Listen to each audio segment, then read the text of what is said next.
Hello everyone, welcome to Krishna's online lectures. In this video, I am going to discuss about introduction of kinetics of motion.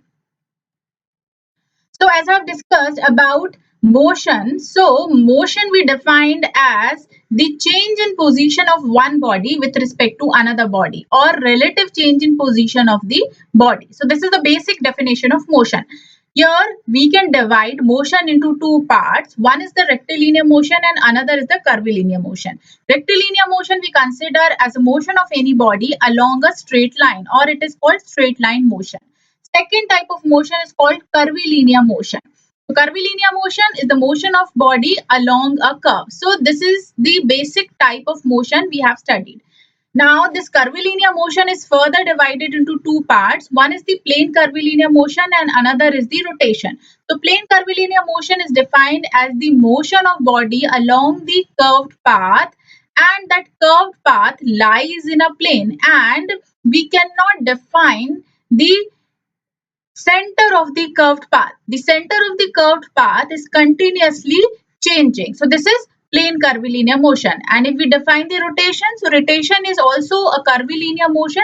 One body or one particle will move along a curve, but that curve should be a centric circle, means the center of the curve should be defined. There will be one center for the curve we will consider. So this is the basic difference between plane curvilinear motion and rotation. And the path followed by the body is called trajectory. Either it is straight line motion or it is curvilinear motion. Now, if we define the dynamics, so dynamics is the condition of the body which is in motion. So body will be in motion always in dynamic condition. So this dynamic is divided into two parts, kinematics and kinetics. Kinematics we define as the description of motion of body without causes of motion. For example, velocity, acceleration and displacement. Now come to the main point, that is kinetics. That point we have to study, or this particular part we have to study. So kinetics we can define as, here we will define the description of motion of any particular body with causes of motion. Here kinematics is considered without causes of motion, but kinetics is related to causes of motion. Here we will consider causes of motion. For example, force, momentum, work, energy, etc. So these things we will study here.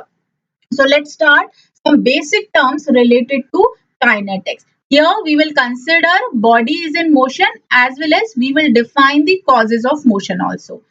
So let's define the first causes of motion, that is called force. So force I already explained in previous lesson. So here I am going to revise these things only.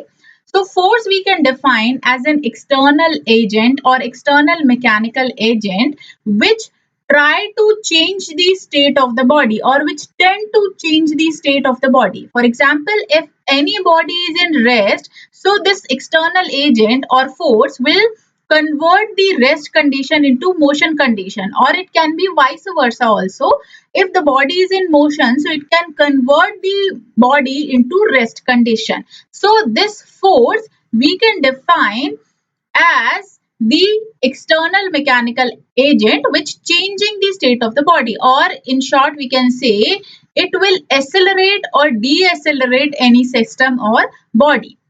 Here we have one object or one body A, and if it is subjected to some external force, for example F kilonewton force we are going to apply on this body. So if this body is not in equilibrium condition, so this body will try to move from this original position or from initial position. For example, this is the initial position. So this body will try to move in a particular direction or in the direction of force, and up to its final location, it will continuously change its position.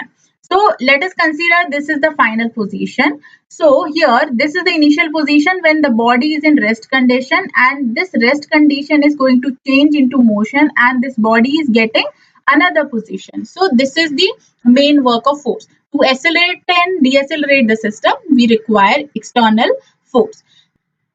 Force is a vector quantity. It means it is defined by magnitude and direction both, as well as it is defined by the point of application as well as line of action. So this force we consider as the vector quantity. And relation between the motion and the force we can define with the help of Newton's second law of motion. And this is the formula of Newton's second law of motion, F equals to ma.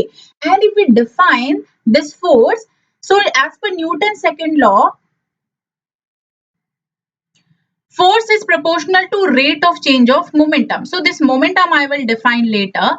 And this momentum is defined as the product of mass into velocity. So if we simplify this term, so rate of change of momentum we can define as mass into rate of change of velocity, because this is rate of change of momentum. So mass into rate of change of velocity will be proportional to force as per the Newton's second law of motion. And this rate of change of velocity we can define as the acceleration, that is dv by dt.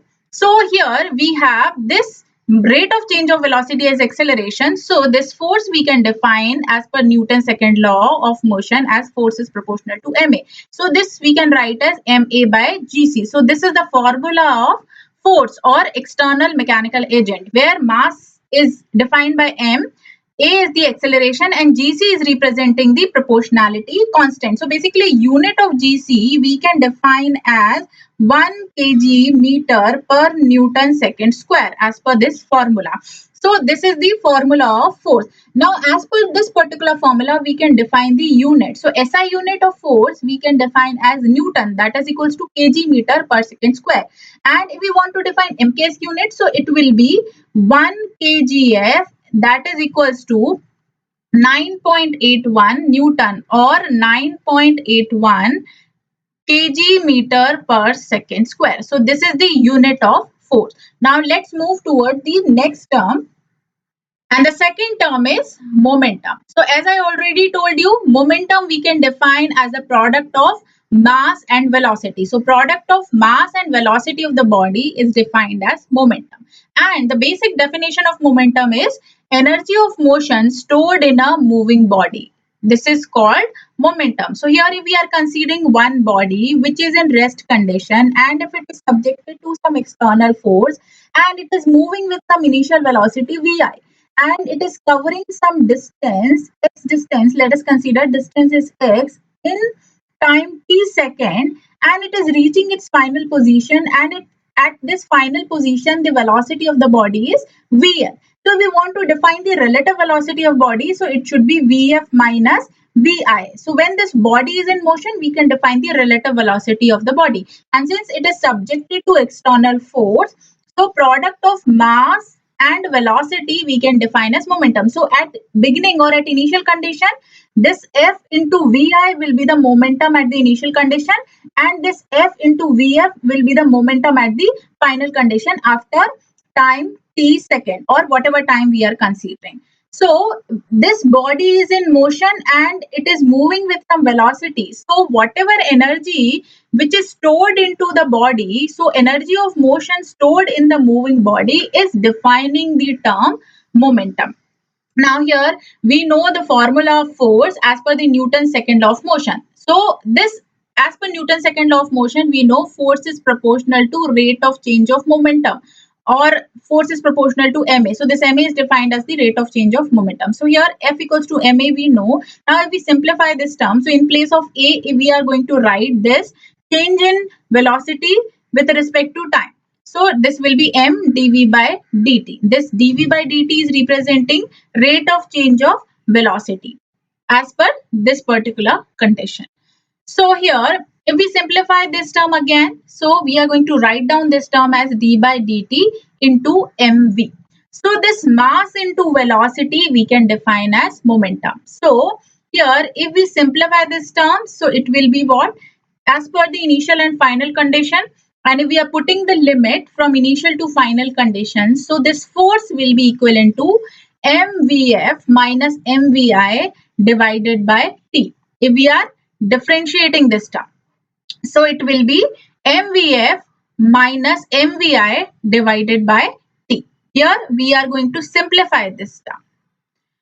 So it will be, this particular formula is representing the condition of momentum. So force is proportional to rate of change of momentum. This mvf minus mvi by t is defining the rate of change of momentum, where vi is the initial velocity and vf is the final velocity. Now if we simplify this equation again, so it will be what?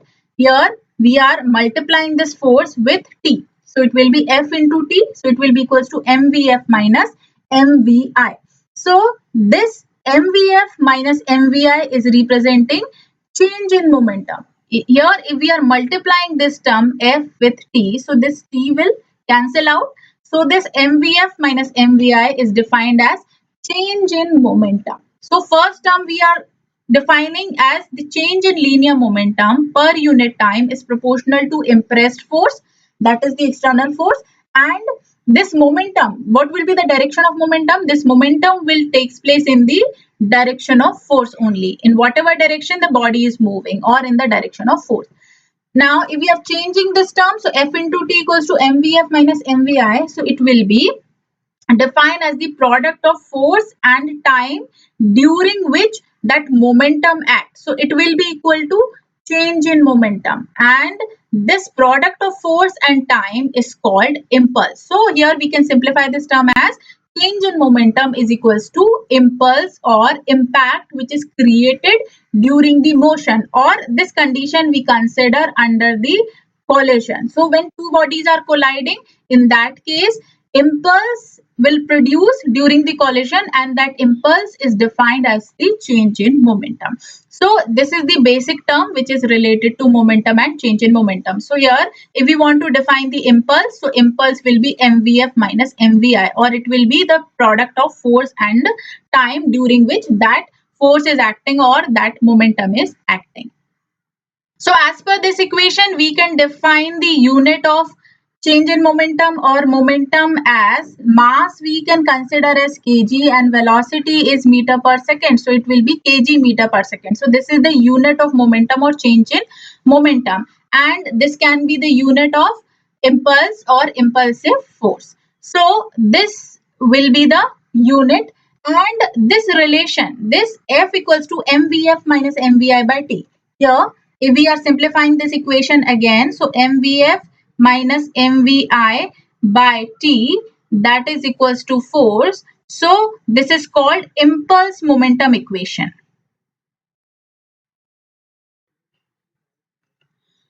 Now let's see another concept. So it is law of conservation of momentum. So this thing I have already defined in the lesson of collision. So as per the law of conservation of momentum, we consider total momentum of any group of object or any body will be constant, or it will remain same if no external force acting on it.